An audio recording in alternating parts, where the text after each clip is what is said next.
एके दिवशी मी मातोश्रीला खाली बसलो होतो, दुपारची वेळ होती. अचानक 2 गाड्या लागल्या.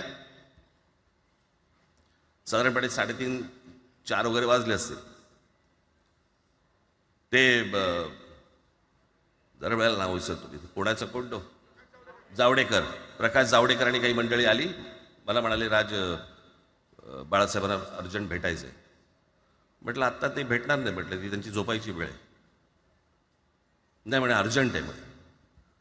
म्हटलं नाही भेटणार. म्हटलं मी तुम्हाला सांगतो. म्हटलं काय विषय काय? म्हटलं मी बोलायचं काम करतो. म्हटलं काय विषय काय? आणि त्यांना सांगा मुख्यमंत्री पदाचा विषय झालेला आहे. म्हटलं अच्छा, अरे वा. म्हटलं काय झालं?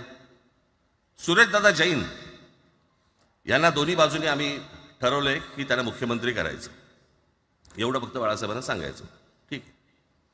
मी वर गेलो. रूममध्ये काळोख, शांतता. आम्ही अरे तुरेमध्ये बोलायचो म्हणून मी हाक मारली. म्हटलं हे काका गाढ झोपले होते. म्हटलं काका उठ. हे काका उठ. बघितलं माझ्याकडे. हां काय रे?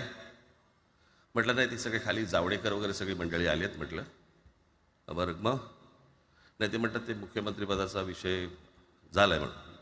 म्हटलं बघ ते म्हणाले काय झालं? ते म्हणाले सुरेशदादा जैन यांना मुख्यमंत्री पदासाठी दोन्ही जणांनी सांगितलं की करायचं म्हणून. असं माझ्याकडे बघितलं त्यांनी. त्यांना जाऊन सांग महाराष्ट्राचा मुख्यमंत्री मराठीच होईल, दुसरा कोणी होणार नाही.